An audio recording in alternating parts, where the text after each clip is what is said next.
Back to the second half of Hashtag Daily K. Thank you very much for joining us for hour number 2 of the show. It's just gone 10 a.m. here in Korea. It is the 9th of March. It's a Saturday, our first Saturday, in fact, since the spring reshuffle. So you'll see something very different in hour number 2 that we've never done before, but I've been wanting to do for a while, and I'm glad we're implementing it from this season and from today. It's a weekly roundup. So for people who couldn't tune in to every single day of the show, and that can be quite a big burden, to be honest, 2 hours of your day every single day, you might have missed something, and I want to give you all the best bits from the past 7 days, especially the weekday editions, hour number 2 segments where we bring in some special guests, and we'll be playing some clips from the show, and I'll be giving out some info. We'll even be throwing out a quiz question today that we didn't get to in our K-Time Playtime on Wednesday with Cedric, so please look forward to that. We always encourage as much participation as possible. I try and read out all the messages we get, but that's just no longer possible considering the sheer volume of chat that we get on YouTube from you chatty little listeners. I love it, I must say. But I will try and read out some of the messages I didn't get to in the week gone by. Also on this weekly wrap in relation to whatever corner it is we're doing. So hopefully you can hear some shout outs to you. And also don't forget on Sunday, we play a load of your song requests that we didn't get to in the week gone by. So the weekends, it's really kind of a period of consolidation where we can get to everything that we didn't get to during the live video stream shows. So really, I hope this will be fun for you as much as it is for me. We're going to start off hour number 2 with some music, some Momo Land's Wonderful Love or Oma Oma Hair.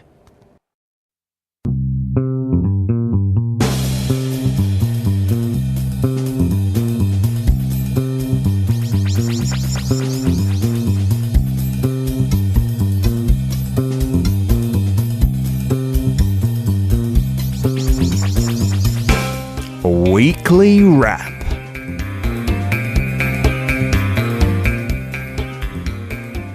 As I said earlier, this time of the show is like a service for those who've been too busy and missed some of the weekday editions of Hashtag Daily K. Or alternatively, if you liked it so much and you want to hear the best bits, this is for you. We're going to play some clips from the days gone by with our second hour guest. Lots of laughs coming up, I'm sure. And this is where we really will have a bite-sized version of Hashtag Daily K. So perhaps if you can't listen any other day apart from Saturdays, you'll still get a good feel for what we've been talking about.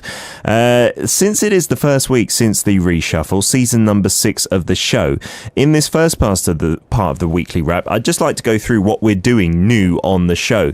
And anyone who hasn't been able to tune in until today, you'll be like, wow, it really has changed a lot, because we have got loads of different things. In terms of daily corners, K-Stream has been totally revamped as well. We no longer have our newsreader Jihyun come in with us. Instead, I look at the trending hashtags to do with Korea and its culture all by myself in the studio, and we keep it nice and short and simple as well. Just 3 topics. We still post them up onto Instagram and Facebook, so do take a look there, and you can click on the hashtags to see what Korean people are posting up to do with those trends.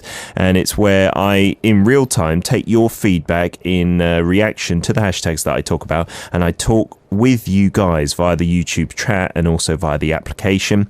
Monday through to Sunday as well, we've got Yesterday Today, which is a new little mini segment where we take a trip down memory lane and we look at what happened on that day in Korean history.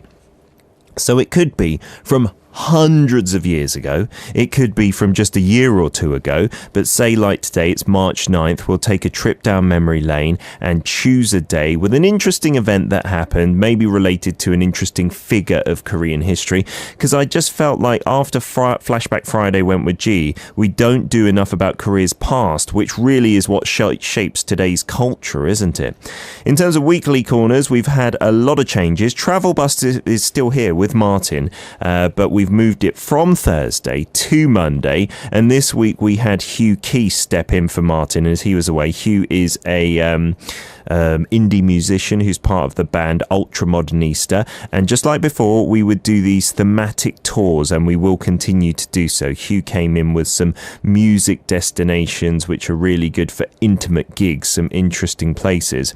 Tuesdays is probably the least changed corner, where we have Welcome to Korea with Korean Only. Moon So-hyun is still coming in, but instead of learning language through skits that we make up by ourselves, it's through the lines of dramas and movies that are so very popular among Hallyu fans, and listeners can participate in the live broadcasts even further now, and you do that by sending in your audio clips of the phrase we teach. So this week it was 어이가 없네, which means basically, you can't believe something, it's ridiculous. And we got a load of recorded files in the song breaks. It was fantastic. Maybe we will even do that in advance in the future. We'll tell you what the sentence is, maybe not even pronouncing it for you, so you can practice your reading skills, and you'll send us in those audio clips, and just like this Gone Tuesday, we will play your clips for you. It's an enthralling Korean class. Wednesdays, a totally new corner, K-Time Playtime, with our new guest Cedric, who was filling in while I was in the States once or twice, so you may have heard him then. In K-Time Playtime, you're going to pit your wits against the rest to find out how much you know about Korea through fun and games, and we have a blast every Wednesday with him.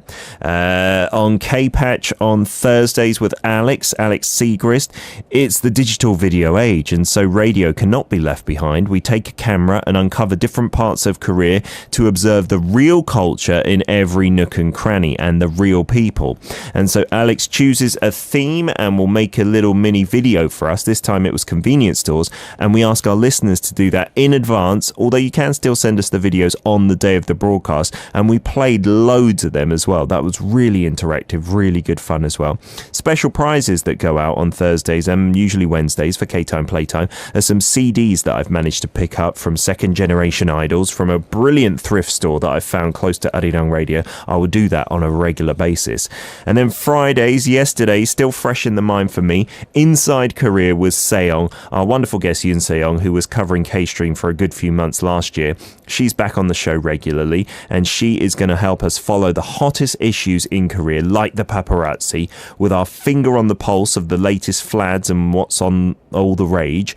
We are the cool kids, so to speak, in Inside Korea. We talked about some great issues this week to do with makeup for kids, fine dust and the masks that we wear, and fried chicken as well. And what we're going to do in the rest of Weekly Wrap is play some clips for you and tell you exactly the meaty details of each and every corner, so look forward to it. Why don't we now take a quick song break, and then we'll be back in part 2 with some of the clips from some of our highlights.